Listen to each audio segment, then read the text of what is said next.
Jubilee Hills MLA Maganti Gopinath తీవ్ర అస్వస్థతకు గురయ్యారు. గచ్చిబౌలిలోని ఏజీ హాస్పిటల్లో ఐసీయూలో ట్రీట్మెంట్ పొందుతున్నారు.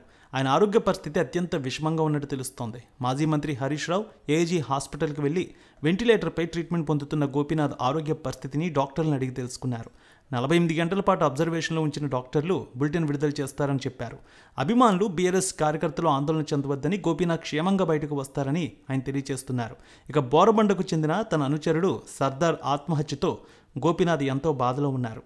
తీవ్ర ఒత్తిడికి లోనయ్యారు. కొద్ది రోజులుగా భోజనం కూడా చేయడం లేదు. కుటుంబ సభ్యులు కూడా ఈ విషయాన్ని చెబుతూ ఉన్నారు. కుడి భుజంగా ఉన్న వ్యక్తి ఆత్మహత్య చేసుకోవడం, దానికి కారణమైన వ్యక్తిపై పోలీసులు చర్యలు తీసుకోకపోవడంతో తీవ్ర మనస్తాపానికి గురై అస్వస్థతకు లోనైనట్టు కుటుంబ సభ్యులు చెబుతున్నారు. గోపీనాథ్ ఆరోగ్య పరిస్థితి నిలకడగా ఉందని, తిరిగి క్షేమంగా వస్తారని కూడా చెబుతూ ఉన్నారు పార్టీ శ్రేణులకు. ఏజీ హాస్పిటల్కి ఎమ్మెల్యే కృష్ణారావు, వివేకానంద, ముఠా గోపాల్, గూడెం మహిపాల్ రెడ్డి, నామా నాగేశ్వరరావు, మాజీ మంత్రి ప్రశాంత్ రెడ్డి, అలాగే హరీష్ రావు కూడా వెళ్లారు.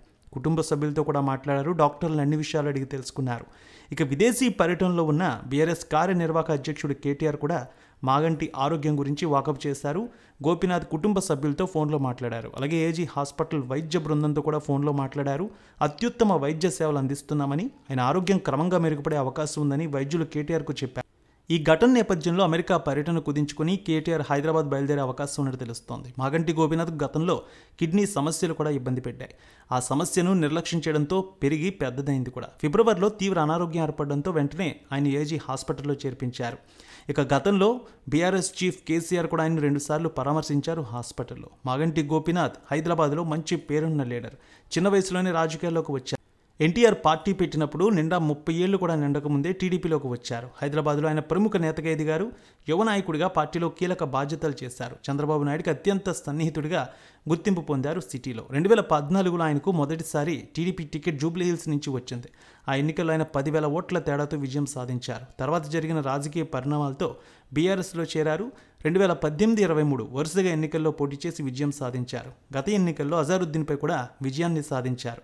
ఈ మధ్యకాలంలో గోపీనాథ్ పెద్దగా రాజకీయ కార్యక్రమాల్లో కనిపించడం లేదు. గత ఎన్నికల్లో గ్రేటర్ పరిధిలో బీఆర్ఎస్ మంచి విజయాలు సాధించింది. దాదాపు అన్ని చోట్ల గెలిచింది. ఈ క్రమంలో హైదరాబాద్లో పార్టీ బలోపేతం కోసం ఆయన అధ్యక్షుడిగా ప్రకటించారు కూడా. అయితే అనారోగ్యం కారణంగా చురుగ్గా పాల్గొనలేకపోయారని భావిస్తున్నారు.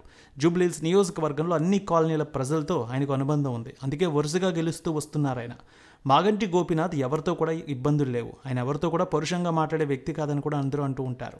ఆయన త్వరగా కోలుకొని క్షేమంగా బయటపడాలని కూడా అభిమానులందరూ కూడా కోరుకుంటున్నారు.